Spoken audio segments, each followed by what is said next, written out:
Hello, welcome back. Hello, dear students. So, today we are going to discuss about different functions of e-commerce.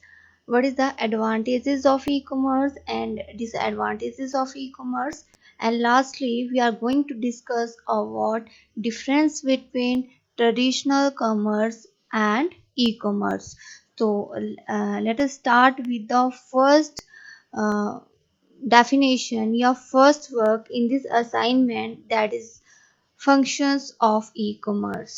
So functions of e commerce में अगर हम बात करें, अगर आप ई commerce website create करते हैं तो आपके क्या मेन काम रहते हैं जो आपको करने पड़ते हैं और नेसेसरी है। ई फंक्शंस के कॉमर्स के फंक्शंस की बात करें तो फर्स्ट वन है communication. Communication is very important between client and server. Client कोई भी वर्क स्टेशन हो सकता है, वो आपका मोबाइल फ़ोन, पर्सनल कंप्यूटर के माध्यम से आप कम्युनिकेट करते हैं सर्वर के साथ। So communication with client is very important part in the business transactions. हम कम्युनिकेट करते हैं सर्वर को, सर्वर हमें रिप्लाई करता है, तो यहाँ पे जो कम्युनिकेशन होना चाहिए, this is the two way proper communication. अगर कोई सर्विस या प्रोडक्ट की डिमांड करता है तो उस प्रोडक्ट के बारे में इंफॉर्मेशन देना सर्वर का काम है। जो सॉफ्टवेयर ई कॉमर्स वेबसाइट ने इंस्टॉल किए होते हैं तो उसके माध्यम से आपको इंफॉर्मेशन मिलती है। कम्युनिकेशन के काफ़ी साधन हैं। कम्युनिकेशन लेटर के माध्यम से हम कर सकते हैं, इंटरनेट फ़ोन कॉल के माध्यम से, वीडियो कॉन्फ्रेंसिंग कॉल के माध्यम से हम कम्युनिकेट कर सकते हैं। ज़्यादातर जो ई कॉमर्स वेबसाइट्स हैं वो इंटरनेट नेटवर्क के माध्यम से कम्युनिकेट करती हैं, एंड बहुत से ऐसे एरिया है प्रमोशंस से जहाँ पे हम इंफॉर्मेशनों को पहुँचाते हैं। चाहे एडवर्टाइजिंग की बात करें, स्पॉन्सरशिप की बात करें, सेल प्रमोशन की बात हो या फिर डाटाबेस मार्केटिंग की बात हो, बहुत सी ऐसी वेबसाइट हैं जहाँ पे आपको प्रोडक्ट की इंफॉर्मेशन कम्युनिकेट होती रहती है। नेक्स्ट जो आपका फंक्शन से आता है ई कॉमर्स का, this is the process management. But is the process कि जो भी आपका काम हो वो सिस्टमेटिकली प्रोसेस में चले। सो प्रोसेस मैनेजमेंट में automation, improvement of business process. अगर आप ऑर्डर दे रहे हो तो उसमें जो है वो ऑटोमेशन होनी चाहिए, पेमेंट का ऑप्शन हो, उसमें से पेमेंट डिटेक्ट हो, आपको ऑर्डर किया जाए। सो जितनी भी एक्टिविटी आपकी की जाती है तो उस एक्टिविटी का प्रॉपर प्लानिंग और मॉनिटरिंग होना बहुत ज़रूरी है। जो भी आपने वेबसाइट बनाई है उसको प्रॉपर वे से आप मॉनिटर करते रहें, उसकी प्लानिंग करते रहें। प्रमोशन एक्टिविटी जो है आपकी बिल्कुल इफेक्टिव होनी चाहिए, कहाँ प्रोडक्ट की प्रमोशन करनी है। सो प्रोसेस मैनेजमेंट में हम सिंपली कह सकते हैं कि जब हम नेटवर्किंग के माध्यम से एक कंप्यूटर दूसरे कंप्यूटर सर्वर से इंफॉर्मेशन एक्सचेंज करता है तो वो प्रॉपर वे में होनी चाहिए।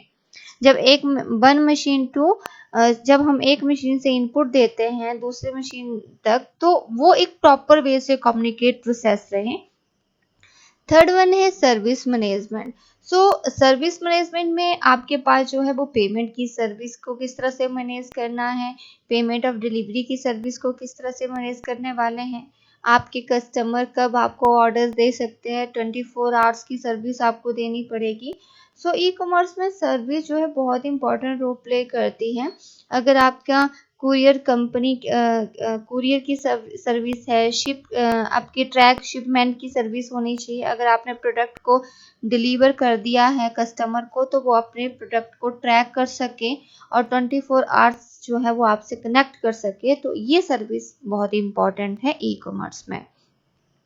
लास्ट वन है ट्रांजैक्शन मैनेजमेंट।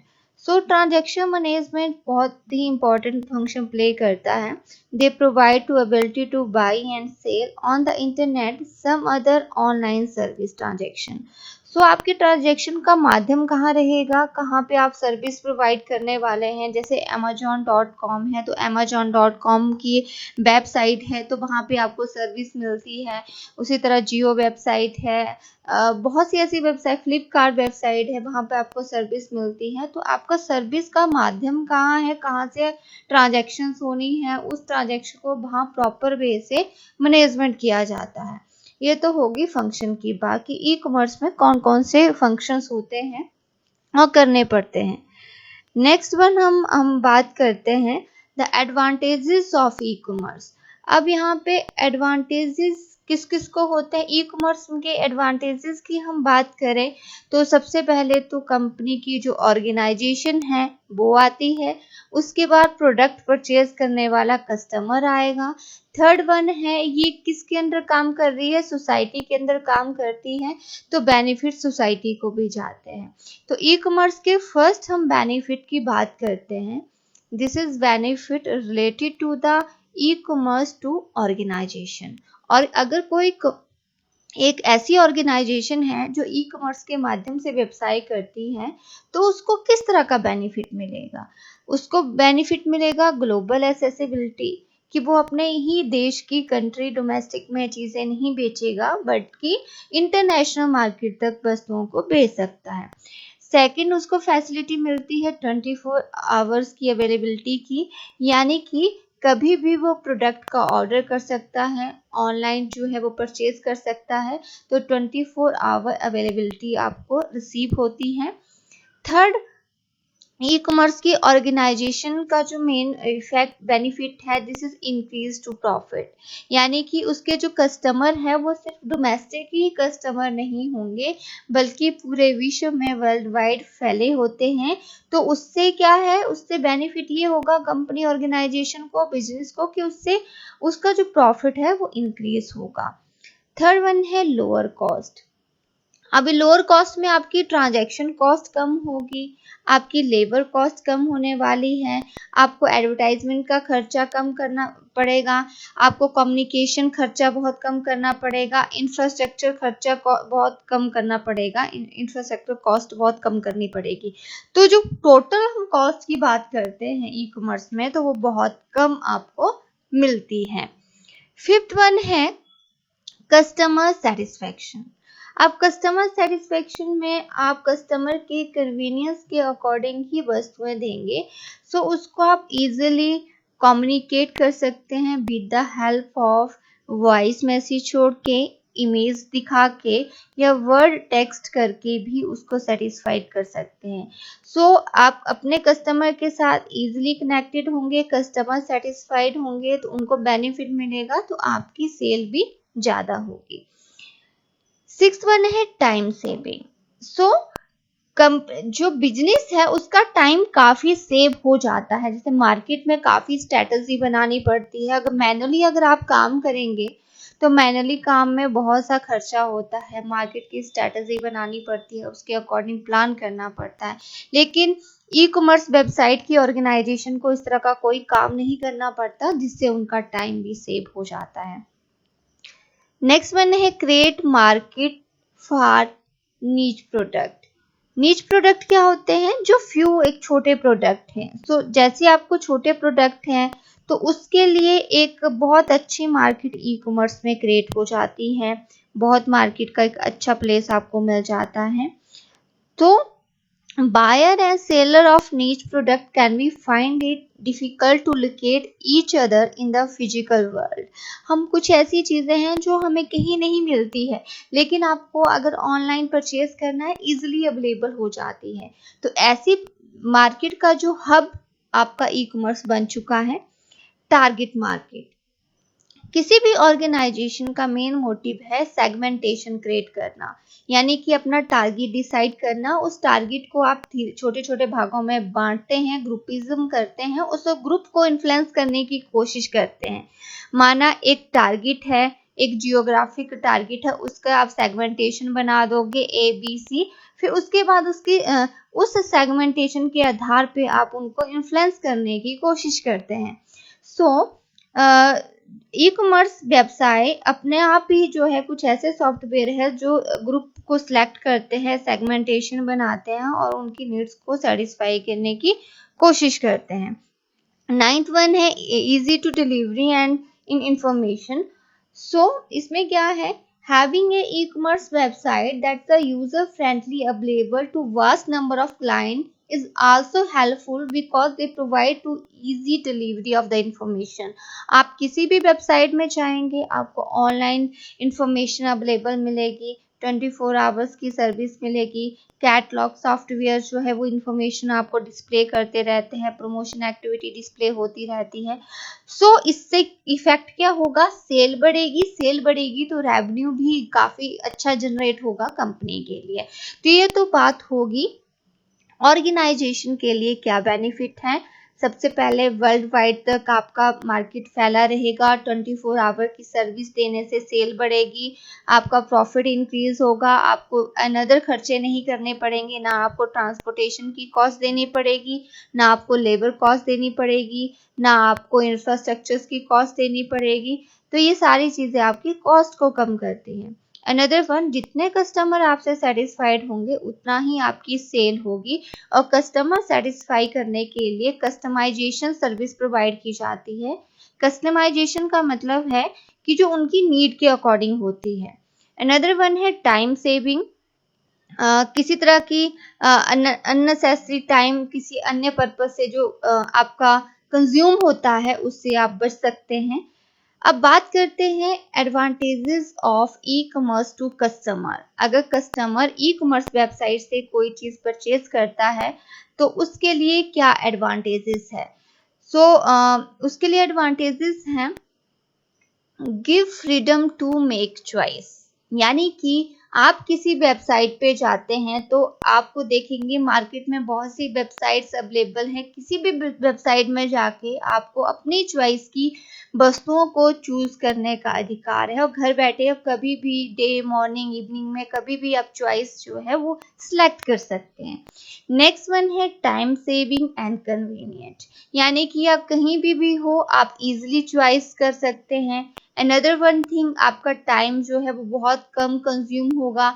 जब आप मैन्युअली किसी दुकान में जाते हैं तो आने जाने का टाइम लगता है। थर्ड वन है सपोर्ट डिसीजन मेकिंग।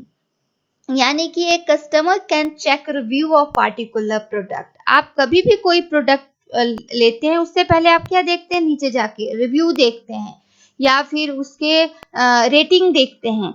रेटिंग और रिव्यू देख के ही आप डिसीजन लेते हैं कि हमें उस प्रोडक्ट को लेना चाहिए कि नहीं लेना चाहिए। ये भी काफी इजी ई कॉमर्स में रहता है।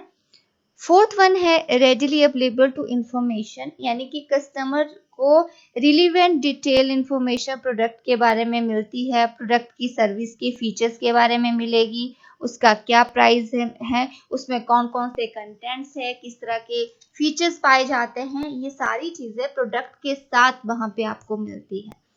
फिफ्थ वन है quick delivery of digitised product.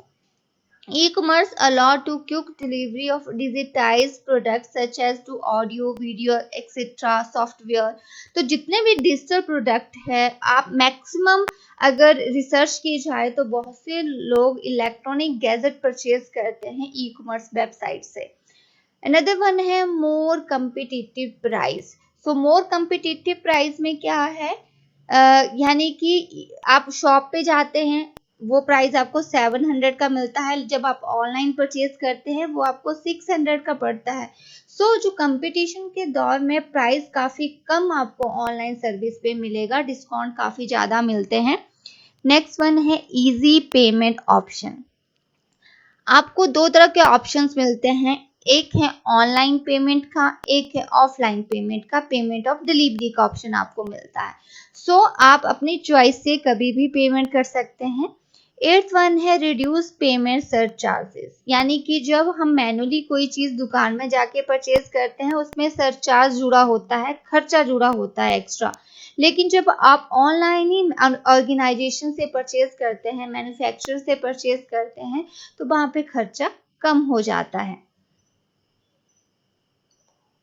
Next one हम बात करते हैं सोसाइटी के लिए क्या बेनिफिट है। आप घर बैठे परचेज करेंगे तो आपको कम ट्रैवल करना पड़ेगा। दूसरा, बहुत सी ऐसी वेबसाइट है जहाँ पे different kind of product and service available है, तो आप घर बैठे चूज कर सकते हैं। जरूरी नहीं कि जस्ट ओनली आप इलेक्ट्रॉनिक गैजेट ही परचेज करें। हेल्थ रिलेटेड आपको ऐप मिलती है, इलेक्ट्रॉनिक ई कॉमर्स वेबसाइट मिलेगी, एजुकेशन और डिस्ट्रीब्यूशन टू गवर्नमेंट, तो गवर्नमेंट के लिए एजुकेशनल साइट्स भी क्रिएट की गई है। फोर्थ वन है reducing to cost of product. तो कॉस्ट ऑफ प्रोडक्ट कम होगी तो लोगों को जो है वो पेमेंट करनी पड़ेगी, लोग ज्यादा से ज्यादा इन्फ्लुएंस होते हैं।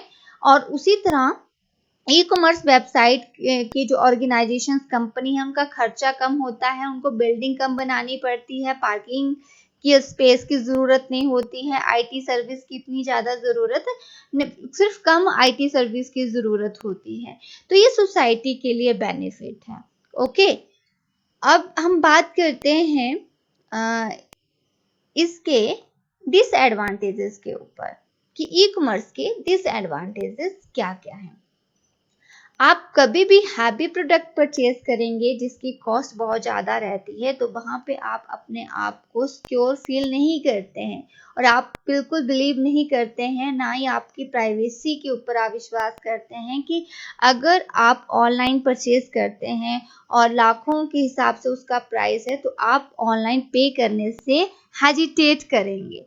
तो बहुत से ऐसे लोग हैं जो ये फील करते हैं कि ई कॉमर्स वेबसाइट रिलायबल नहीं होती है, वहां पे किसी तरह की प्राइवेसी नहीं होती है और सिक्योरिटी भी नहीं होती है। सेकंड वन है लैक ऑफ ट्रस्ट। सो यहाँ पे कुछ ऐसे कंज्यूमर हैं जो प्रोडक्ट को परचेज करते हैं इंटरनेट के माध्यम से, लेकिन कुछ ऐसे भी कंज्यूमर हैं जो इलेक्ट्रॉनिक वर्ल्ड से बहुत डरते हैं, ट्रस्ट करना पसंद नहीं करते हैं। अगर आप न्यू जनरेशन की बात करें तो वो ज़्यादा से ज़्यादा प्रोडक्ट ऑनलाइन परचेज करते हैं, लेकिन जो मैक्सिमम 50+ लोग हैं, 45+ लोग आज की एज में देखेंगे तो वो बहुत कम ट्रस्ट करते हैं कि वो ऑनलाइन चीज़ों के ऊपर जाएं। कभी कभार lack of the legal issues, ये मेरे साथ हो चुका है क्यों, बिकॉज इनवॉइस जब क्रिएट होता है तो कई बार आपको ईमेल के माध्यम से आता है, लेकिन कई बार आपकी पोस्ट के साथ ही आपको मिल जाता है। लेकिन मेरे लैपटॉप का जो इनवॉइस था वो मुझे लैपटॉप के साथ नहीं मिला था। बाद में लैपटॉप में कुछ प्रॉब्लम हो गई थी, वो रिटर्न करने के ऑप्शंस पे भी नहीं आ रहा था। तो कुछ लीगल इश्यूज क्रिएट हो जाते हैं कि जब आप परचेज करते हैं और आपकी जो वस्तुएं फॉल्टेड निकलती है तो वहाँ पे लीगल इश्यूज को भी आपको फेस करना पड़ेगा। फोर्थ वन है टैक्स इश्यूज। तो ई कॉमर्स वर्ल्ड वाइड होता है तो हर कंट्री के अपने टैक्स के रूल रहते हैं, डायरेक्ट और इनडायरेक्ट टैक्स के। तो ज़्यादातर गवर्नमेंट जो है वो टैक्स कलेक्शन में प्रॉब्लम फेस करनी पड़ती है कि कहाँ पे उस प्रोडक्ट का कितना टैक्स वो लें। फिफ्थ वन है इनसफिशिएंट कम्युनिकेशन ऑफ बैंडविड्थ। अब बैंडविड्थ का मतलब क्या है? बैंडविड्थ का मतलब है कि जहाँ पे नेटवर्किंग की प्रॉब्लम को सॉल्व करना। कई बार आप देखते हैं कि नेटवर्क की प्रॉब्लम आती है, नेट अच्छे से नहीं चलता है। अगर प्रॉपर वे से बैंडविड्थ होगा, हाई पावर का बैंडविड्थ होगा तो वहाँ पे नेटवर्क की प्रॉब्लम नहीं आती है। लेकिन अब जहाँ पे बैंडविड्थ की कमी पाई जाती है तो वहाँ पे आपका जो प्रोसेसिंग इंफॉर्मेशन की जो कम्युनिकेट होता है वो बहुत टाइम उसमें लगता है। तो जो ट्रैफिक है वो प्रॉब्लम क्रिएट करता है अगर बैंडविड्थ का कम्युनिकेशन इनसफिशिएंट है, इसलिए ई कॉमर्स वेबसाइट को अच्छा बैंडविड्थ लेना पड़ता है। सिक्स्थ वन है टेक्नोलॉजिकल लिमिटेशन। सो कई बार क्या है, ई कॉमर्स के लिए टेक्नोलॉजी की प्रॉब्लम हो जाती है। बहुत से लोग जो है वो different types of technology use करते हैं और ई कॉमर्स के स्टैंडर्ड को नहीं समझ पाते हैं, क्योंकि स्टैंडर्ड्स एक कंट्री का अलग हो सकता है, दूसरी कंट्री का अलग हो सकता है। So lack of standardise software, कुछ ऐसे सॉफ्टवेयर है जो स्टैंडर्डाइज नहीं होते हैं तो उसकी जो जानकारी है वो कस्टमर को नहीं होती है, तो उस वजह से जो है वो ई कॉमर्स वेबसाइट अच्छे से ऑपरेट नहीं हो पाती है। नेक्स्ट वन है lack of knowledge. So lack of knowledge का यही है प्रॉब्लम कि कुछ ऐसे कस्टमर हैं जिसको प्रोडक्ट के बारे में नॉलेज नहीं होती है और उसको परचेज करने में वो कॉन्फिडेंशियल नहीं होते हैं। और कुछ ऐसे लोग हैं जो ऑनलाइन अपनी इंफॉर्मेशन को शेयर करना पसंद नहीं करते हैं, जैसे पैन कार्ड की आपके पास क्रेडिट कार्ड है, डेबिट कार्ड है, तो इसकी इन्फॉर्मेशन आप शेयर करना पसंद नहीं करते हैं। सो यहाँ पे प्रॉब्लम रहती है कि लोगों को ये पता नहीं है कि किस तरह से जो है वो डिलीवरी होगी। कई बार लोग फ्रॉड में आके चीज़ों को परचेज करते हैं, तो that is the big problem. Another one thing, that is the lack of personal touch. You can not touch to any product. You can just only see review, rating and virtual picture of that product. So जो आपका physical touch है वो आपको, क्योंकि कई बार ऐसा होता है कि दिखता कुछ और है और जब आप परचेज करते हो you receive to another thing, तो ये काफी देखने को मिलती हैं। 9th वन है यूज टेक्नोलॉजी कॉस्ट। तो आपको लैपटॉप की जरूरत है, सर्वर की जरूरत पड़ेगी, बैंडविड्थ की जरूरत पड़ेगी, तो उसके लिए आपको टेक्नोलॉजी के ऊपर ज्यादा खर्चा करना पड़ता है। क्लियर है? तो आई थिंक आपको इतना क्लियर हो गया होगा। अब लास्ट वन हम चलते हैं, difference between traditional commerce and e commerce. यानी ट्रेडिशनल कॉमर्स में क्या डिफरेंस है, ई कॉमर्स में क्या डिफरेंस है। Before going to this concept, firstly I tell you कि आपने इसकी असाइनमेंट प्रिपेयर करनी है और असाइनमेंट इसकी विद इन 1 डे आप मेरे व्हाट्सएप पे सेंड कर सकते हैं। जिन बच्चों के पास बुक्स अवेलेबल नहीं है वो बुक्स ले लें टाइमली, और इसकी असाइनमेंट आप मुझे देते रहें साथ साथ। अब नेक्स्ट वन हम बात करने वाले हैं difference between e commerce and traditional. अब यहाँ पे ट्रेडिशनल कॉमर्स का मतलब क्या है, जैसे शॉप है, मैनुअली कोई काम हो रहा है, वो ट्रेडिशनल कॉमर्स कहते हैं, जहाँ पे इलेक्ट्रॉनिक माध्यम से काम नहीं होता है।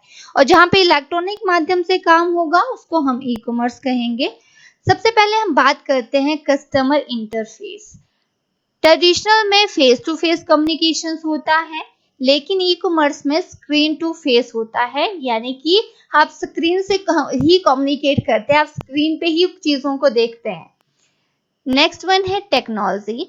ट्रेडिशनल कॉमर्स के लिए किसी तरह की टेक्नोलॉजी की रिक्वायरमेंट इतनी नहीं है कि आप उसकी रिक्वायर्ड करें, लेकिन ई कॉमर्स के लिए आपको उसकी फैसिलिटी होना बहुत ज़रूरी है। वो आपको ट्रेडिशनल में डिपेंड करता है आपकी रिक्वायरमेंट के ऊपर कि आपको कितनी टेक्नोलॉजी की ज़रूरत है, लेकिन ई कॉमर्स में टेक्नोलॉजी बहुत इंपॉर्टेंट पार्ट प्ले करती है।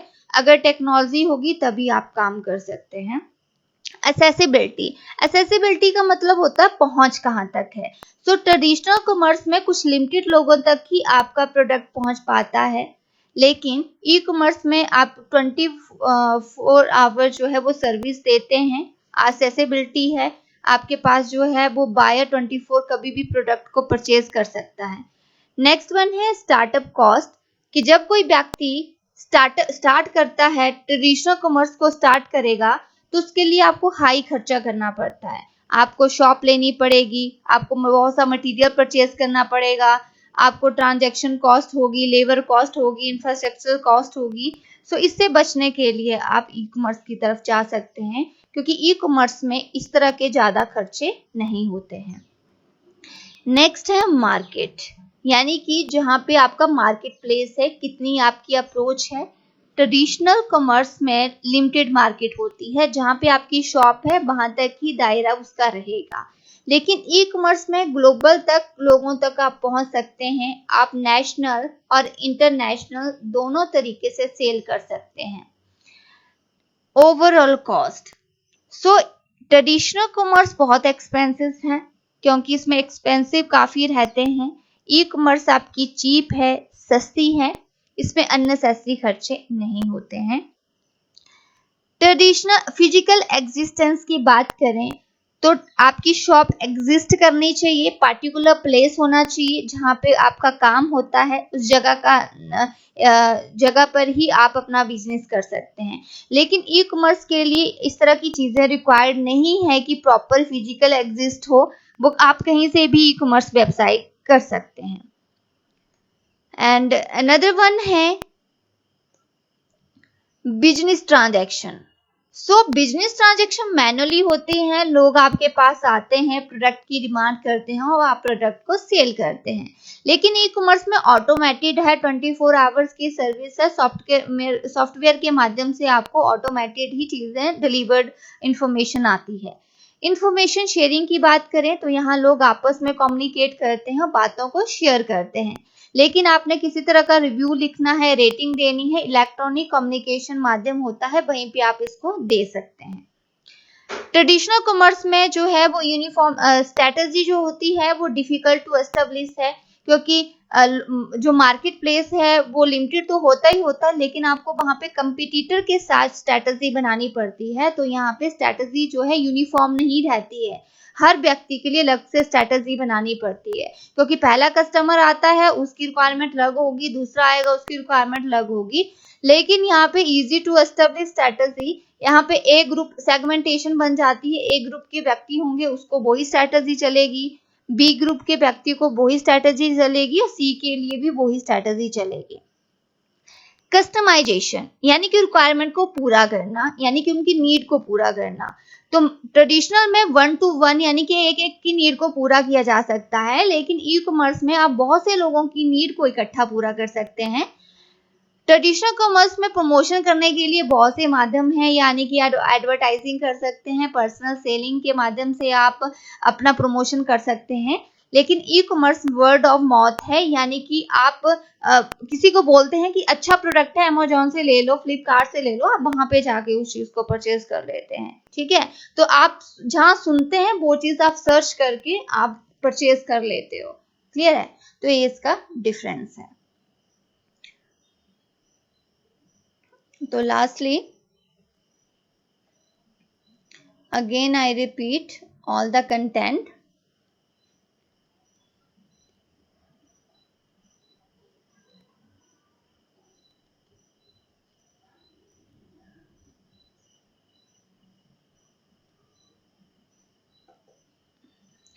So आज हमने बात की फंक्शंस ऑफ ई कॉमर्स, उसके क्या फंक्शंस रहते हैं, साथ ही साथ हमने एडवांटेजेस के बारे में पढ़ा। उसके 3 एडवांटेजेस हैं, एक तो आपको व्यक्ति के लिए खुद के लिए है, and another one thing organisations के लिए है, एंड सोसाइटी के लिए है। थर्ड वन है आपके पास, दैट इज द एडवांटेजेस, हमने डिस्कस कर लिया, डिसएडवांटेजेस को डिस्कस किया, and another one this is difference between traditional and e commerce. तो आप इसकी असाइनमेंट प्रिपेयर कर लें, and tomorrow we will going to discuss that is the different models of e-commerce या टाइप्स ऑफ ई कॉमर्स। ये बहुत ही important है एंड डिफरेंस भी बहुत इंपॉर्टेंट है, तो आप ये स्टडी कर सकते हैं। Thank you.